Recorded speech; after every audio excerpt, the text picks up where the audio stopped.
ಹೊತ್ತು ಮಾತುಗಳನ್ನು ಕೇಳಿದ್ದೀರಲ್ಲ. ಈಗ ಪೋಷಕರು ಮತ್ತು ಮಕ್ಕಳೆಲ್ಲ ಒಮ್ಮೆ ಕೈ ಜೋಡಿಸಿ ನಿಲ್ತೀರಾ? ಪೋಷಕರು ಮತ್ತು ಮಕ್ಕಳೆಲ್ಲರೊಮ್ಮೆ ಕೈ ಜೋಡಿಸಿ ನಿಲ್ಲಿ.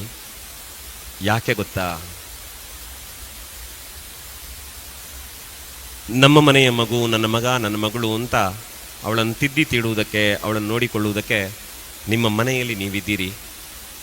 ಆದರೆ ನಿಮ್ಮ ಮನೆಯ ಅಂಗಳವನ್ನು ದಾಟಿ ಶಾಲೆಗೆ ಕಳಿಸಿಕೊಟ್ಟ ಮೇಲೆ ನೀವು ಕೊಟ್ಟ ಪ್ರೀತಿಯನ್ನೇ ಈ ಶಾಲೆಯಲ್ಲಿ ಕೊಟ್ಟು ನಿಮ್ಮ ಮಕ್ಕಳನ್ನು ನೋಡಿಕೊಂಡಂಥವರು ಈ ಶಾಲೆಯ ಎಲ್ಲ ಶಿಕ್ಷಕರು ಮತ್ತು ಶಿಕ್ಷಕಿಯರು.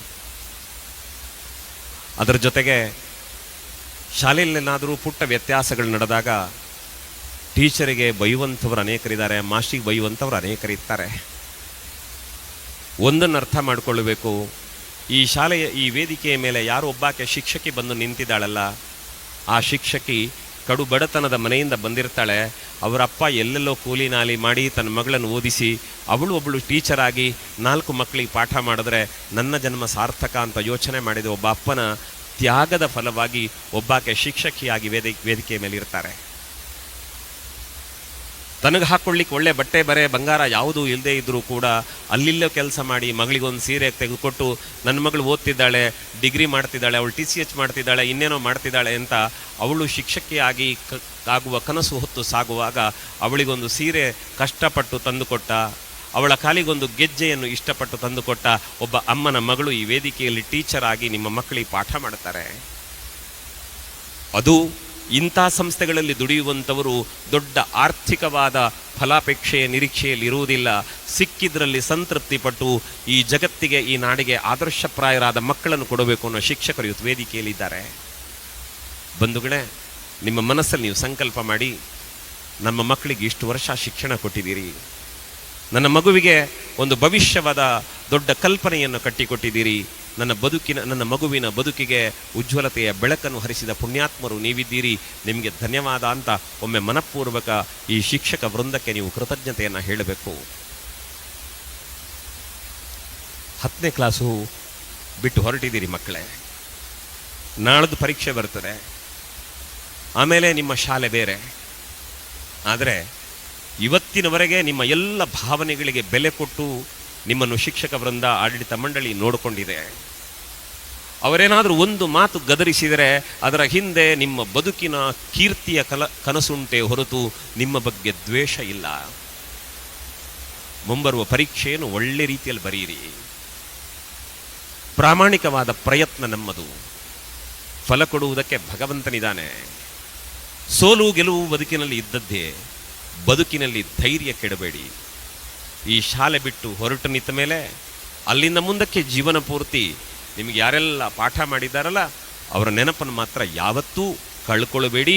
ಅವರು ನಿಮ್ಮ ಮನಸ್ಸಿನಲ್ಲಿ ಯಾವತ್ತೂ ಅವರಿಗೊಂದು ಜಾಗ ಕೊಡಿ. ವಿಶೇಷವಾಗಿ ಹೆಣ್ಮಕ್ಕಳು ಪ್ರಬುದ್ಧರಾಗಿದ್ದೀರಿ ಮಕ್ಕಳೇ. ಆಗಾಗ ಬಂದಾಗ ವಯೋಸಹಜವಾದ ಅನಾರೋಗ್ಯ, ದೈಹಿಕ ಸಮಸ್ಯೆಗಳು ನಿಮ್ಮನ್ನು ಕಾಡುತ್ತವೆ. ಆವಾಗ ಅದನ್ನು ಹೇಳ್ಕೊಳ್ಳಿಕ್ಕೆ ಶಾಲೆಯಲ್ಲಿ ನಿಮ್ಮ ಅಮ್ಮ ಇರಲಿಲ್ಲ, ನಿಮ್ಮ ಅಮ್ಮನ ಜಾಗದಲ್ಲಿ ಶಿಕ್ಷಕಿಯರೆಲ್ಲ ಇದ್ರಲ್ಲ, ನಿಮ್ಮನ್ನು ತಲೆನೇವರಿಸಿ ಬೆನ್ನು ತಟ್ಟಿ ಧೈರ್ಯ ಹೇಳಿ ನಿಮ್ಮನ್ನು ನೋಡಿಕೊಂಡ್ರಲ್ಲ, ಅವರಿಗೆಲ್ಲ ಕೃತಜ್ಞತೆ ಹೇಳಿ. ಬಂಧುಗಳೇ, ಇಷ್ಟೇ ಹೇಳಬಲ್ಲೆ. ಅಪ್ಪ ಅಮ್ಮ ನೀವು ಮಕ್ಕಳ ಜೊತೆ ನಿಂತಿದ್ದೀರಿ. ನಾಳೆ ನಿಮ್ಮ ಮಗು ಬೆಳೆದು ನಿಂತಾಗ, ಅವ ಜಗತ್ತಿನ ಆಸ್ತಿಯಾಗಿ ಬೆಳೆದಾಗ ಜಗತ್ತು ಸಂಭ್ರಮಿಸ್ತದೆ. ಆದರೆ ನಿಮ್ಮ ಮಕ್ಕಳು ಆ ಎತ್ತರಕ್ಕೆ ಬೆಳೆಯುವುದಕ್ಕೆ ಕಾರಣವಾಗುವಲ್ಲಿ ದೊಡ್ಡ ಕೊಡುಗೆ ಈ ಶಿಕ್ಷಣ ಸಂಸ್ಥೆಯದ್ದಿದೆ. ಈ ಶಿಕ್ಷಣ ಸಂಸ್ಥೆಯಲ್ಲಿ ನಿಮ್ಮ ಮಕ್ಕಳಿಗೆ ಪಾಠ ಮಾಡಿದ ಗುರುಗಳದ್ದಿದೆ. ಅದರ ಜೊತೆಗೆ ಇಲ್ಲಿ ಸ್ವಚ್ಛತೆ ಮಾಡಲಿಕ್ಕೆ, ಕಸ ಗುಡಿಸ್ಲಿಕ್ಕೆ ಅದಕ್ಕೆ ಇದಕ್ಕೆ ಅಂತ ಬರ್ಬೋದು. ಕಸ ಗುಡಿಸ್ತಾ ಇರಬೇಕಿದ್ರೆ ನಿಮ್ಮ ಮಗು ಬಂದರೆ ಯಾಕಾದ್ರೆ ಈ ಮಗು ಬಂತು ಅಂತ ಬಯಸಲಿಲ್ಲ, ನನ್ನ ಮಗು ಶಾಲೆಗೆ ಬಂದಿದೆ ಅನ್ನೋ ಕಾರಣಕ್ಕೆ ನಿಮ್ಮ ಮಕ್ಕಳಿಂದ ಆಗೋ ವ್ಯತ್ಯಾಸವನ್ನು ಸಹಿಸಿಕೊಂಡು ಕೆಲಸ ಮಾಡಿದವರಿದ್ದಾರೆ. ಶೌಚಾಲಯ ಸ್ವಚ್ಛ ಮಾಡಲಿಕ್ಕೆ ಇನ್ಯಾರೋ ಬಂದರೆ ನನ್ನ ಮನೆದು, ನನ್ನ ಮಕ್ಕಳದ್ದು ಅನ್ನೋ ಪ್ರೀತಿಯಿಂದ ಮಾಡಿದ ಕೆಲಸದವರು ಇರ್ತಾರೆ. ದಯವಿಟ್ಟು ಅಂಥವರ ಭಾವನೆಗಳನ್ನು ಗೌರವಿಸಿ. ಶಾಲೆಯಿಂದ ಬಸ್ ಇದ್ದರೆ ಒಬ್ಬ ಡ್ರೈವರ್ ನಿಮ್ಮ ಮಕ್ಕಳನ್ನು ಸುರಕ್ಷಿತವಾಗಿ ಮನೆಗೆ ಮುಟ್ಟಿಸುವ ಜವಾಬ್ದಾರಿಯೊಂದೇ ಕೆಲಸ ಮಾಡಿರ್ತಾರೆ. ಯಾರ ಕೆಲಸವನ್ನು ಇಲ್ಲಿ ಅಲ್ಲಗಳೆಯುವಂತಿಲ್ಲ. ಆದ್ದರಿಂದ ಈ ಶಿಕ್ಷಣ ಸಂಸ್ಥೆಗೆ, ನಿಮ್ಮ ಮಕ್ಕಳಿಗಾಗಿ ದುಡಿದ ಎಲ್ಲರಿಗೂ ಒಂದು ಕೃತಜ್ಞತೆ ಅಂತ ಮನಪೂರ್ವಕ ನಿಮ್ಮ ಮಕ್ಕಳ ಪಕ್ಕದಲ್ಲಿ ನಿಂತು ಕೃತಜ್ಞತೆ ಹೇಳಿ, ದೇವರು ಕೊಟ್ಟ 2 ಕೈಗಳಿಂದ ಎಷ್ಟು ಸಾಧ್ಯವೋ ಅಷ್ಟು ಜೋರಾದ ಚಪ್ಪಾಳೆಯ ಮೂಲಕ ಅವರಿಗೊಂದು ಧನ್ಯವಾದ ಹೇಳಿಬಿಡಿ.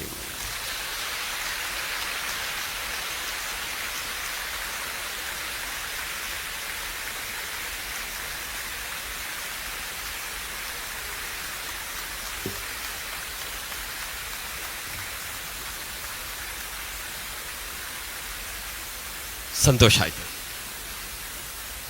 ಮಕ್ಕಳೇ, ವೈಯಕ್ತಿಕವಾಗಿ ಈ ಶಾಲೆಗೆ ಮತ್ತು ನಿಮ್ಮೆಲ್ಲರಿಗೂ ವೈಯಕ್ತಿಕವಾಗಿ ನಾನು ಧನ್ಯವಾದ ಹೇಳ್ತೇನೆ. ಯಾಕೆ ಅಂತಂದರೆ, ಆವತ್ತೊಂದು ದಿನ ಹೀಗೆ ಮಾತಾಡ್ಲಿಕ್ಕೆ ಹೊರಟಾಗ ಯಾರೋ ಹೇಳಿದ್ರು, ಪೌರೋಹಿತ್ಯ ಮಾಡೋ ಇವನಿಗೆ ಭಾಷಣ ಯಾಕೆ ಅಂತ ಕೇಳಿದ್ರು. ಪೌರೋಹಿತ್ಯ ಮಾಡೋ ಇವನಿಗೆ ಭಾಷಣ ಯಾಕೆ ಅಂತ ಕೇಳಿದ್ರು.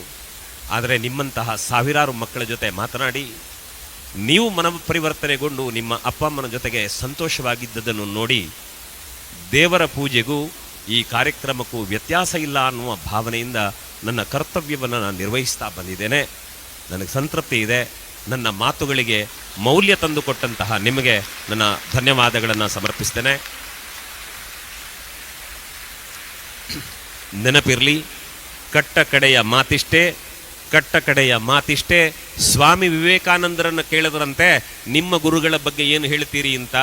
ಸ್ವಾಮಿ ವಿವೇಕಾನಂದರು ಹೇಳ್ತಾರೆ, ನನ್ನ ಗುರುಗಳ ಬಗ್ಗೆ ಮಾತಾಡುವುದೇನು, ನನ್ನ ಗುರುಗಳ ಪಾದದ ಧೂಳಿನ ಒಂದು ಕಣಕ್ಕೆ ನನ್ನಂತಹ 1000 ಶಿಷ್ಯರನ್ನು ಸೃಷ್ಟಿಸುವ ಶಕ್ತಿ ಇದೆ ಅಂತ ಸ್ವಾಮಿ ವಿವೇಕಾನಂದರು ಹೇಳಿದಾರಂತೆ.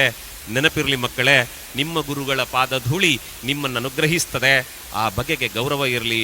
ಶಾಲೆಗೆ ವಿಧೇಯರಾಗಿ ಅಪ್ಪ ಅಮ್ಮನನ್ನು ಕಟ್ಟ ಕಡೆಯವರೆಗೆ ಪ್ರೀತಿಯಿಂದ ನೋಡಿಕೊಳ್ಳಿ. ಶಿಕ್ಷಣ ಸಂಸ್ಥೆಯ ಬಗ್ಗೆ ಗೌರವ ಇರಲಿ. ನಾಳೆ ದುಡಿದು ಶ್ರೀಮಂತರಾದಾಗ ಶಾಲೆಗೆ ನಿಮ್ಮ ಕೊಡುಗೆ ಹರಿದು ಬರಲಿ. ಎಲ್ಲಕ್ಕಿಂತಲೂ ಮಿಗಿಲು ನೀವೆಲ್ಲ ತಾಯಿ ಭಾರತೀಯ ಮುದ್ದು ಮಕ್ಕಳಾಗಿ ಭಾರತಾಂಬೆಗೆ ಜಯವಾಗಲಿ ಅಂತ ಹೇಳ್ತಾ ಬದುಕಿನ ಹೆಜ್ಜೆಗಳಿಡೋಣ. ಎಲ್ಲರಿಗೂ ನಮಸ್ಕಾರ.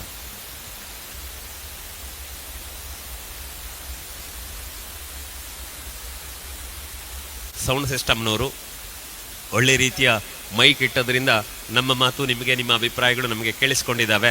ಅವರಿಗೊಂದು ಚಪ್ಪಾಳೆ ಕೊಟ್ಟು ಧನ್ಯವಾದ ಹೇಳಿ. ಯಾಕೆಂದರೆ ದುಡಿಯುವವನಿಗೆ ಅವನವನ ಉದ್ಯೋಗ ದೇವರು. ಒಳ್ಳೆಯ ಕೆಲಸ ಮಾಡಿದ್ದಾರೆ, ಶುಭವಾಗಲಿ. ಜೊತೆಗೆ ಈ ನೆನಪುಗಳನ್ನು ಇನ್ನು ಮಾಧ್ಯಮಗಳಲ್ಲಿ ಅಲ್ಲಲ್ಲಿ ಕಟ್ಟಿಕೊಳ್ಳುವುದಕ್ಕೆ ವಿಡಿಯೋಗ್ರಾಫರ್, ಫೋಟೋಗ್ರಾಫರ್ ನಮ್ಮ ಜೊತೆ ಕೆಲಸ ಮಾಡಿದ್ದಾರೆ. ಅವರಿಗೆ ಒಳ್ಳೆಯದಾಗಲಿ ಅನ್ನುವ ಹಾರೈಕೆ ಇರಲಿ. ಎಲ್ಲರ ಬಾಂಧವ್ಯ ಚಿರಾಯುವಾಗಲಿ. ನಮಸ್ಕಾರ.